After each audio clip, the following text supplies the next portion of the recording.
ಇನ್ನು ಜೈಲಿನಲ್ಲಿರುವಂತಹ ಪವಿತ್ರ ಗೌಡಗೆ ರಾಜಾತಿಥ್ಯ ಕೊಡ್ತಾ ಇದ್ದಾರೆ ಅನ್ನುವಂಥದ್ದು ಒಂದು ಆರೋಪ ಇತ್ತು. ಆರೋಪ ಮಾಡಿದಂಥದ್ದು ಸಂಧ್ಯಾ ನಾಗರಾಜ್. ಅವ್ರ ವಿರುದ್ಧವಾಗಿ ಈಗ ದೂರು ದಾಖಲಾಗಿದೆ. ಜೈಲು ಮುಖ್ಯ ವೀಕ್ಷಕಿ ದೇವಮ್ಮ ಅವರ ಮುಖೇನವಾಗಿ ಠಾಣೆಗೆ ದೂರನ್ನ ಕೊಡಲಾಗಿದೆ.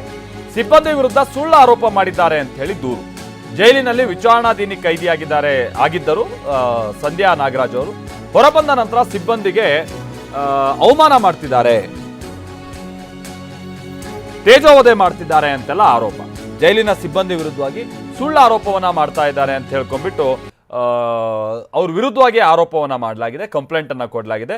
ಮಾನಸಿಕವಾಗಿ ಅವರನ್ನ ಕುಗ್ಗಿಸುವಂತ ಯತ್ನ ಆಗ್ತಾ ಇದೆ ಜೈಲಿನ ಅಧಿಕಾರಿ ಸಿಬ್ಬಂದಿಯನ್ನ ಅಂತ ಹೇಳಲಾಗ್ತಾ ಇದೆ. ಸಂಧ್ಯಾ ನಾಗರಾಜ್ ವಿರುದ್ಧವಾಗಿ ಕಾನೂನು ಕ್ರಮ ಜರುಗಿಸುವಂತೆ ದೂರು ಕೊಡಲಾಗಿದೆ. ಎನ್ಸಿಆರ್ ದಾಖಲಿಸಿಕೊಂಡಿದ್ದಾರೆ ಪರಪ್ಪನ ಅಗ್ರಹಾರ ಪೊಲೀಸರು ಅಂತೇಳಿ ತಿಳಿದು ಬಂದಿದೆ. ಸಂಧ್ಯಾ ನಾಗರಾಜ್ ಏನ್ ಹೇಳ್ತಾ ಇದ್ರು, ನಮ್ಮನ್ನೆಲ್ಲ ಅವರು ಸಾಮಾನ್ಯ ಕೈದಿಗಳ ರೀತಿಯಾಗಿನೇ ಟ್ರೀಟ್ ಮಾಡ್ತಾ ಇದ್ರು, ಆದ್ರೆ ಪವಿತ್ರ ಗೌಡ ಅವರಿಗೆ ವಿಶೇಷವಾದಂತ ಸವಲತ್ತಿತ್ತು. ನಮ್ಗೆಲ್ಲ ಈ ಸ್ಯಾರಿಗೆ ಹಾಕಕ್ಕೆ ಒಂದು ಪಿನ್ ಕೂಡ ಕೊಡ್ತಿರ್ಲಿಲ್ಲ. ಪವಿತ್ರ ಗೌಡ ಪಿನ್ ಹಾಕೊಂಡು ಓಡಾಡ್ತಾ ಇದ್ರು. ಹೆಂಗೆ ಹೇರ್ ಸ್ಟ್ರೈಟ್ನರ್ ಇಟ್ಕೊಂಡಿದ್ದಾರೆ, ಹೆಂಗೆ ಲಿಪ್ಸ್ಟಿಕ್ ಹಚ್ಕೊಂಡು ಓಡಾಡ್ತಾರೆ, ಹೆಂಗೆ ಈ ತರದೆಲ್ಲ ಪ್ರಶ್ನೆ ಮಾಡ್ತಾ ಇದ್ರು ಸಂಧ್ಯಾ ನಾಗರಾಜ್. ಸೊ ಈಗ ಅವ್ರ ವಿರುದ್ಧವಾಗಿ ಕಂಪ್ಲೇಂಟ್ ದಾಖಲಾಗಿದೆ ಅಂತೇಳಿ ತಿಳಿದು ಬರ್ತಾ ಇದೆ. ಜೈಲು ಸಿಬ್ಬಂದಿ ಪವಿತ್ರ ಅವರಿಗೆ ಸಹಕಾರವನ್ನ ಕೊಡ್ತಾ ಇದ್ದಾರೆ. ಪವಿತ್ರ ಜೈಲಿನಲ್ಲಿ ಸಾಮಾನ್ಯ ಕೈದಿಗಳ ರೀತಿಯಾಗಿ ಇಲ್ಲ. ರಣ್ಯಾರಾವ್ ಕೂಡ ಇದನ್ನ ಒಮ್ಮೆ ಪ್ರಶ್ನೆ, ಇದು ನೋಡಿ ವೆರಿ ಇಂಟ್ರೆಸ್ಟಿಂಗ್ ಆಗಿರೋದು, ಈ ಗೋಲ್ಡ್ ಸ್ಮಗ್ಲಿಂಗ್ ಕೇಸಲ್ಲಿ ರಣ್ಯಾರಾವ್ ಒಳಗಿದ್ರಲ್ಲ, ಅವ್ರು ಇದನ್ನ ಪ್ರಶ್ನೆ ಮಾಡಿದ್ರಂತೆ. ನಾನು ಕೂಡ ಒಮ್ಮೆ ಜೈಲು ಸಿಬ್ಬಂದಿಯನ್ನ ಈ ವಿಚಾರವಾಗಿ ಪ್ರಶ್ನೆ ಮಾಡಿದ್ದೆ.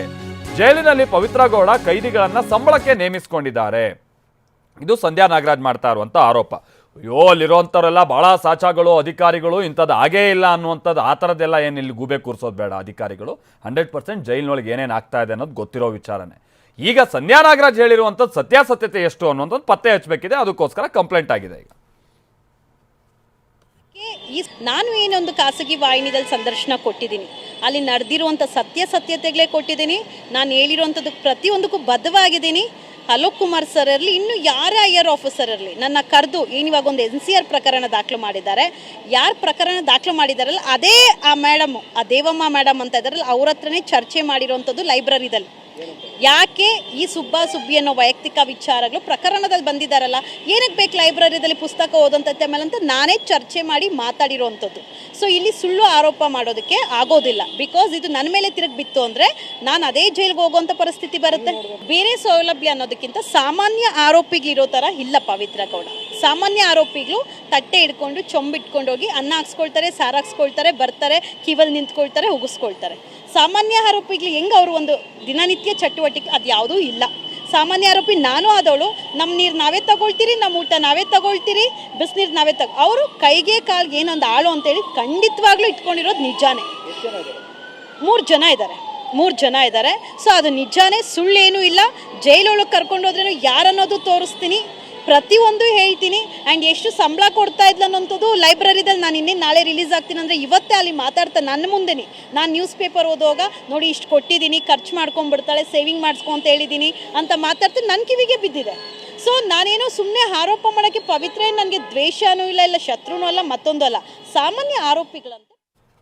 ಇದು ಸಂಧ್ಯಾ ನಾಗರಾಜ್ ಅವ್ರು ಮಾಡ್ತಾ ಇರುವಂತಹ ಆರೋಪ. ನಮ್ಮ ಪ್ರತಿನಿಧಿ ಶಿವಪ್ರಸಾದ್ ಇದಕ್ಕೆ ಸಂಬಂಧಪಟ್ಟ ಹಾಗೆ ಡೀಟೇಲ್ಸ್ ಅನ್ನು ಕೊಡ್ತಾರೆ. ನಮ್ಮ ಜೊತೆಗೆ ನೇರ ಸಂಪರ್ಕದಲ್ಲಿ ಜಾಯಿನ್ ಆಗ್ತಾ ಇದ್ದಾರೆ. ವಿಚಾರ ಅಂತ ಅಂದ್ರೆ ಜೈಲಿನಲ್ಲೆಲ್ಲ ಸಹಜವಾಗಿದೆ, ಎಲ್ಲರನ್ನೂ ಒಂದೇ ರೀತಿಯಾಗಿ ನೋಡ್ಕೊಳ್ತಾ ಇದ್ದಾರೆ.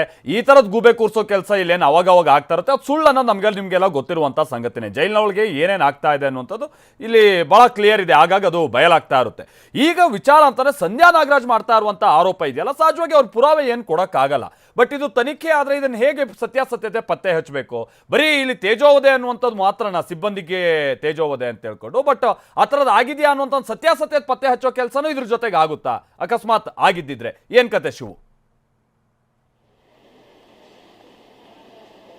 ಮಾಲ್ತೇಶ್, ನೀವು ಗಮನಿಸಬಹುದಾಗಿದೆ, TV9ಗೆ ಹೇಳಿಕೆಯನ್ನು ನೀಡಿದಂಥ ಸಂದರ್ಭದಲ್ಲೂ ಕೂಡ ಸಂಧ್ಯಾ ನಾಗರಾಜ್ ಕೆಲವೇ ಕ್ಷಣಗಳ ಹಿಂದೆ ಅಷ್ಟೇ ಮಾಹಿತಿಯನ್ನು ನೀಡಿರ್ತಕ್ಕಂಥದ್ದು. ನಾನು ಹೇಳಿರ್ತಕ್ಕಂಥ ಹೇಳಿಕೆಗೆ ಸಂಬಂಧಪಟ್ಟಂತೆ ಈಗಲೂ ಕೂಡ ಬದ್ಧವಾಗಿದ್ದೇನೆ. ನನ್ನ ಮೇಲೆ ಯಾವುದೇ ರೀತಿಯ ದೂರನ್ನು ದಾಖಲು ಮಾಡಿದರೆ ಜೈಲಿನ ಮುಖ್ಯ ವೀಕ್ಷಕಿಯಾಗಿರ್ತಕ್ಕಂಥ ದೇವಮ್ಮ ಇವರು ಕೂಡ ಮಾತನಾಡುವಂಥ ಸಂದರ್ಭದಲ್ಲಿ ಪವಿತ್ರ ಗೌಡ ಜೊತೆ ಯಾವ ರೀತಿಯಾಗಿ ಮಾತನಾಡ್ತಿದ್ರು. ಅಷ್ಟೇ ಅಲ್ಲದೆ ನಾನು ಕಳೆದ 3 ತಿಂಗಳಿನಿಂದಲೂ ಕೂಡ ವಿಚಾರಣಾಧೀನ ಕೈದಿಯಾಗಿ ಪರಪ್ಪನ ಅಗ್ರಹಾರ ಜೈಲಿನಲ್ಲಿದ್ದಂಥ ಸಂದರ್ಭದಲ್ಲಿ ನಡೆದಂಥ ಘಟನೆಗಳಿಗೆ ಸಂಬಂಧಪಟ್ಟಂತೆ ಈಗಲೂ ಕೂಡ ನಾನು ಹೇಳಿಕೆಗೆ ಬದ್ಧವಾಗಿದ್ದೀನಿ ಅಂತ ಹೇಳ್ತಾರೆ. ಆದರೆ TV9 ಟಿವಿರಂಗೆ ಲಭ್ಯ ಆಗಿರ್ತಕ್ಕಂಥ ಕಂಪ್ಲೇಂಟ್ನ ದೂರಿನ ಪ್ರತಿಯನ್ನು ಗಮನಿಸಬಹುದಾಗಿದೆ. ಸ್ಪೆಸಿಫಿಕ್ ಆಗಿ ಮೆನ್ಷನ್ ಅನ್ನು ಮಾಡಿರ್ತಕ್ಕಂಥದ್ದು ಈ ಸಂಧ್ಯಾ ನಾಗರಾಜ್ ಏನು ಆರೋಪಗಳನ್ನು ಮಾಡಿದ್ದಾರೆ ಅಲ್ಲಿರ್ತಕ್ಕಂಥ ಸಿಬ್ಬಂದಿಗಳಿಗೆ ಸಂಬಂಧಪಟ್ಟಂತೆ ಸಿಬ್ಬಂದಿ ಪವಿತ್ರ ಗೌಡಗೆ ಅವ್ರಿಗೆ ಸ್ಪೆಷಲ್ ಫೆಸಿಲಿಟೀಸನ್ನು ಕೊಡ್ತಿದ್ದಾರೆ ಅನ್ನೋದ್ರ ಬಗ್ಗೆ ವಿಚಾರವಾಗಲಿ ಈ ಎಲ್ಲ ವಿಚಾರಗಳಿಗೂ ಸಂಬಂಧಪಟ್ಟಂತೆ ನಡೆದಿರ್ತಕ್ಕಂಥ ಘಟನಾವಳಿಗಳು ಎಲ್ಲವೂ ಕೂಡ ಸುಳ್ಳು ಅಂತೇಳಿ ತಳ್ಳಿ ಹಾಕಿರ್ತಕ್ಕಂಥದ್ದು. ಈ ರೀತಿಯ ಸುಳ್ಳು ಆರೋಪವನ್ನು ಮಾಡುವುದರ ಮೂಲಕ ಅಲ್ಲಿರ್ತಕ್ಕಂಥ ಆಡಳಿತ ಯಂತ್ರಕ್ಕೆ ಮಾರಕವಾಗುವಂಥ ಹೇಳಿಕೆಗಳನ್ನು ನೀಡಿದ್ದಾರೆ. ಅಲ್ಲಿರ್ತಕ್ಕಂಥ ಸಿಬ್ಬಂದಿಯ ಆತ್ಮಸ್ಥೈರ್ಯವನ್ನು ಕುಗ್ಗಿಸುವಂಥ ಕೆಲಸವನ್ನು ಸಂಧ್ಯಾ ನಾಗರಾಜ್ ಮಾಡಿದ್ದಾರೆ ಅಂತೇಳಿ ದೂರನ್ನು ನೀಡಿರ್ತಕ್ಕಂಥದ್ದು. ಆದರೆ ಎಲ್ಲ ದೂರಕ್ಕೆ ಸಂಬಂಧಪಟ್ಟಂತೆ ಇಲ್ಲಿರ್ತಕ್ಕಂಥ ಅಂಶಗಳನ್ನು ನಿರಾಕರಿಸಿರ್ತಕ್ಕಂಥ ಸಂಧ್ಯಾ ನಾಗರಾಜ್ ಈಗಲೂ ಕೂಡ ತನ್ನ ಹೇಳಿಕೆಗೆ ಬದ್ಧವಾಗಿರೋದಕ್ಕೆ ಹೇಳ್ತಿರ್ತಕ್ಕಂಥದ್ದು. ಇನ್ ಕೇಸ್ ಈ ಪ್ರಕರಣಕ್ಕೆ ಸಂಬಂಧಪಟ್ಟಂತೆ ನೋಟಿಸನ್ನು ನೀಡಿ ಪ್ರಶ್ನೆಯನ್ನು ಮಾಡಿದ್ರೆ ಹಿರಿಯ ಅಧಿಕಾರಿಗಳ ಮುಂದೆ ಕೂಡ ನಡೆದಂಥ ಘಟನಾವಳಿಗಳನ್ನು ವಿವರಿಸುವಂತ ಹೇಳಿದ್ದಾರೆ. ಮತ್ತೊಂದು ಇಂಟ್ರೆಸ್ಟಿಂಗ್ ಸುದ್ದಿ ಅಂತ ಹೇಳಿದ್ರೆ ಗೋಲ್ಮಾಲ್ ಕೇಸ್ನಲ್ಲಿ ರಣ್ಯರಾವ್ ಕೂಡ ಈ ಒಂದು ಅಂದರೆ ಲೈಬ್ರರಿಯ ವೇಳೆಯಲ್ಲಿ ಇಲ್ಲಿ ನಡೆದಂಥ ಘಟನೆಗಳಿಗೆ ಸಂಬಂಧಪಟ್ಟಂತೆ ಅಕಸ್ಮಾತ್ ಏನಾದ್ರು ಇಫ್ ಶಿ ಡಿಮಾಂಡ್ ನನಗೆ ಸಿಸಿಟಿವಿ ಫುಟೇಜ್ ಬೇಕು ಇದಕ್ಕೆ ಸಂಬಂಧಪಟ್ಟಂಗೆ ಒಳಗೆ ಏನೇನು ಆಗ್ತಾ ಇದೆ ಅನ್ನುವಂಥದ್ದು ಏನಾದ್ರು ನಾನು ಇದನ್ನ ಪ್ರೂವ್ ಮಾಡ್ತೀನಿ ಸಿಸಿಟಿವಿ ಫುಟೇಜ್ ತೆಗ್ಸಿ ಇದ್ರ ತನಿಖೆ ಆಗ್ಲಿ ಅಂತ ಏನಾದ್ರು ಇವ್ರು ಡಿಮಾಂಡ್ ಮಾಡಿದ್ರೆ ಈಗ ಜೈಲು ಅಧಿಕಾರಿಗಳು ಅಥವಾ ಈಗ ಸಂಬಂಧಪಟ್ಟ ತನಿಖೆ ನಡೆಸೋರು ಅದಕ್ಕೆ ಸಿದ್ಧ ಇದ್ದಾರಾ ಶಿವು ಏನ್ ಕತೆ? ಮಲ್ತೇಶ್, ಈಗಾಗಲೇ ಸದ್ಯದ ಮಟ್ಟಿಗೆ NCR ಪ್ರಕರಣ ದಾಖಲಾಗಿರ್ತಕ್ಕಂಥ ನಾನ್ ಕಾಗ್ನಿಷಬಲ್ ಅಫೆನ್ಸ್ ಅಂತೇಳಿ ಗಂಭೀರತೆ ಇಲ್ಲದೆ ಇರತಕ್ಕಂಥ ಪ್ರಕರಣ ಅಂತೇಳಿ ಈಗ ದಾಖಲು ಮಾಡಿದ್ದಾರೆ. ತದನಂತರದಲ್ಲಿ ಕೋರ್ಟಿಂದ ಅನುಮತಿಯನ್ನು ಪಡೆದು ಇದನ್ನು FIR ದಾಖಲಿಸುವಂಥ ಕೆಲಸವನ್ನೇನಾದರೂ ಕೂಡ ಪರಪ್ಪನಗರ ಪೊಲೀಸರು ಮಾಡಿದ್ರೆ ನಿಜಕ್ಕೂ ಕೂಡ ಇದು ತನಿಖೆ ಆಗಲೇಬೇಕಾಗುತ್ತೆ. ತದನಂತರದಲ್ಲಿ ಈಕೆ ಆರೋಪ ಮಾಡ್ತಿರ್ತಕ್ಕಂಥ ಸಂಧ್ಯಾ ನಾಗರಾಜ್ ಆರೋಪ ಮಾಡ್ತಿರ್ತಕ್ಕಂಥ ಸ್ಪೆಷಲ್ ಫೆಸಿಲಿಟೀಸ್ ಏನಾದರೂ ಕೂಡ ಪವಿತ್ರ ಗೌಡಗೆ ಕೊಟ್ಟಿದ್ದೆ ಆದರೆ ಅಲ್ಲಿರ್ತಕ್ಕಂಥ ಸಹ ಕೈದಿಗಳನ್ನು ಸಂಬಳಕ್ಕೆ ಏನಾದರೂ ನೇಮಕವನ್ನು ಮಾಡ್ಕೊಂಡಿದ್ದಾರೆ ಇದೆಲ್ಲವೂ ಕೂಡ ಇಲ್ಲಿಗಲ್ ಆಗುತ್ತೆ. ಅಲ್ಲಿರ್ತಕ್ಕಂಥ ಸಿಬ್ಬಂದಿ ಕೈ ಜೋಡಿಸಿದ್ರೆ ಇದಕ್ಕೆ ತಕ್ಕ ಪರಿಣಾಮವನ್ನು ತನಿಖೆಯನ್ನು ಕೂಡ ಎದುರಿಸಬೇಕಾಗುತ್ತೆ. ಹಿರಿಯ ಅಧಿಕಾರಿಗಳು ಯಾವ ರೀತಿಯ ಕ್ರಮವನ್ನು ಕೈಗೊಳ್ತಾರೆ, ಸಂಧ್ಯಾ ನಾಗರಾಜ್ ಹೇಳಿರ್ತಕ್ಕಂಥ ಹೇಳಿಕೆಗಳಿಗೆ ಸಂಬಂಧಪಟ್ಟಂತೆ ತನಿಖೆಯನ್ನು ನಡೆಸ್ತಾರೆ, ಪ್ರಕರಣವನ್ನು FIR ದಾಖಲು ಮಾಡ್ತಾರೆ ಅನ್ನೋದನ್ನ ಕಾದು ನೋಡಬೇಕಾಗಿದೆ. Malatesh, thank you Shivu.